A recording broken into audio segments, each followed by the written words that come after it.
প্রিয় ষষ্ঠ শ্রেণীর শিক্ষার্থীরা, শুভেচ্ছা নিও।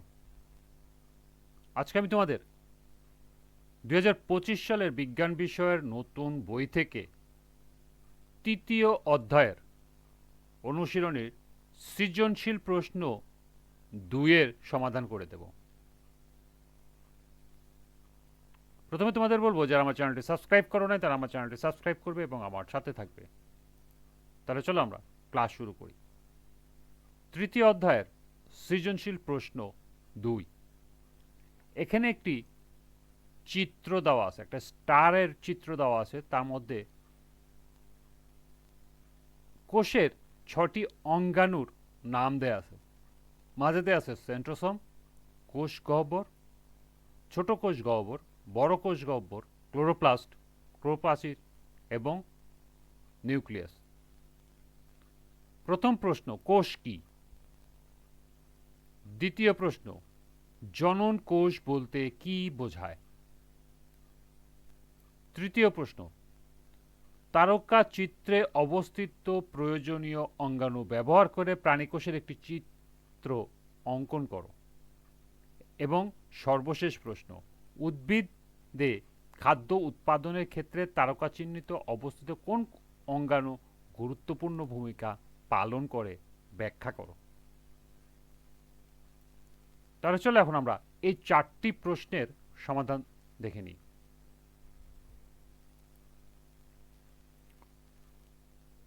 প্রথম প্রশ্ন ছিল কোষ কি? এর উত্তর হবে কোষ হলো সকল জীবদেহের গঠন, বিপাকীয় ক্রিয়াকলাপ ও বংশগতিমূলক তথ্য বহনকারী একক। এটি জীবের ক্ষুদ্রতম জীবিত একক, অর্থাৎ একটি কোষকে পৃথকভাবে জীবিত বলা যেতে পারে। পৃথিবীতে অনেক জীব আছে যারা একটি মাত্র কোষ দিয়ে গঠিত, যেমন ব্যাকটেরিয়া, প্রোটোজোয়া ইত্যাদি। আবার অনেক জীব বহু সংখ্যক কোষ দিয়ে গঠিত, যেমন মানুষ, গাছ, পাখি দেহ অসংখ্য কোষ দিয়ে গঠিত। দ্বিতীয় প্রশ্ন ছিল জনন কোষ বলতে কি বোঝায়? এর উত্তর হবে যে সকল কোষ যৌন মিলনের মাধ্যমে বংশগতির ধারা অব্যাহত রাখে তাকে জনন কোষ বলে। জননকোষ হলো একটি হ্যাপ্লয়েড কোষ যা অন্য হ্যাপ্লয়েড কোষের সঙ্গে একীভূত হয়ে নিষিক্তকরণের মাধ্যমে প্রাণীর যৌন প্রজনন ঘটায়। জনন কোষের কাজ হলো জীবের প্রজননে অংশ নেওয়া। উদ্ভিদের অভিউলের মাতৃ ডিম্ব মাতৃকোষ ও পরাগধানীতে পরাগ মাতৃকোষ এবং প্রাণীর ওভারি ডিম্ব মাতৃকোষ ও টেস্টিসের শুক্র মাতৃকোষ জনন কোষের উদাহরণ।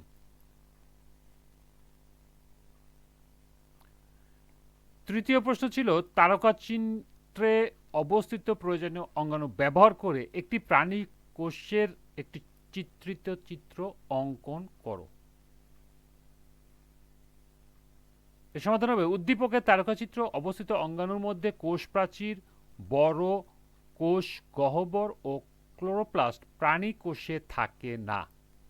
এজন্য নিউক্লিয়াস, ছোট কোষ গহ্বর ও সেন্ট্রোসোম ব্যবহার করে প্রাণী কোষের একটি চিত্র নির্মে উপস্থাপন করা হলো। অর্থাৎ তারকা চিহ্নিত অংশে 6টি অঙ্গাণুর নাম দেওয়া আছে, তার মধ্যে 3টি প্রাণী কোষে থাকে না। বাকি 3টি অর্থাৎ নিউক্লিয়াস, ছোট কোষ গহ্বর ও সেন্ট্রোসোম ব্যবহার করে একটি প্রাণী কোষ তোমাদেরকে আঁকতে হবে। অন্যান্য অঙ্গাণু এখানে দেখানোর প্রয়োজন নেই।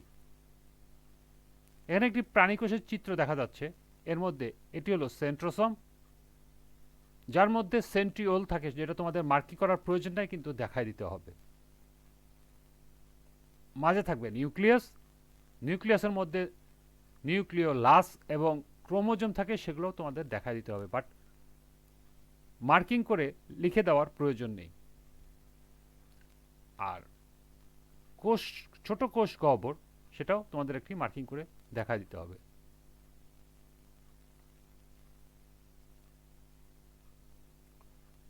শেষ প্রশ্ন, উদ্ভিদে খাদ্য উৎপাদনের ক্ষেত্রে তারকা চিত্রে অবস্থিত কোন অঙ্গাণু ভূমিকা পালন করে থাকে ব্যাখ্যা করো।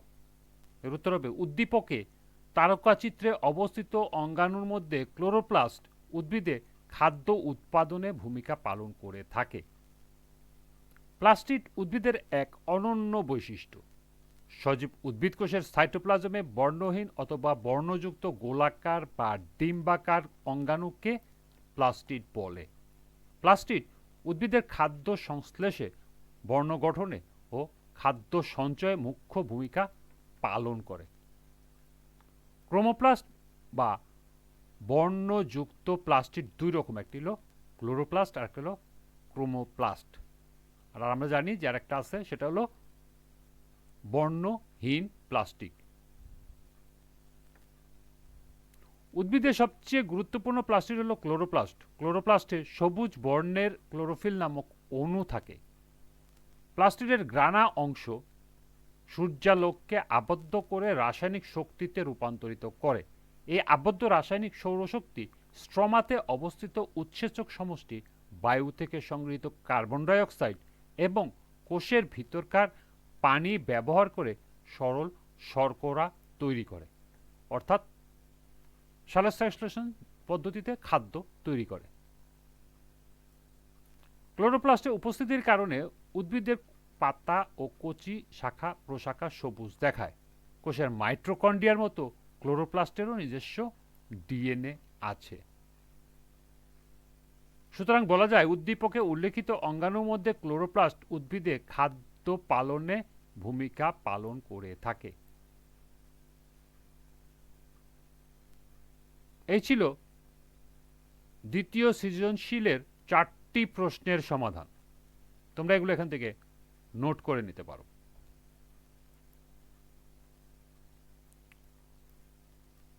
আজকের ক্লাসটি এ পর্যন্তই। পরবর্তী ক্লাসে নিজেরা করো, দুটি প্রশ্ন দেওয়া আছে, দুটি প্রশ্নের সমাধান দেখিয়ে দেব।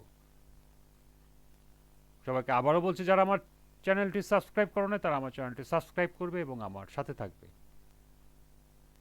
সবাইকে পরবর্তী ক্লাস দেখার আমন্ত্রণ জানিয়ে আজকের মতো আমি এখানে বিদায় নিচ্ছি। আল্লাহ হাফেজ।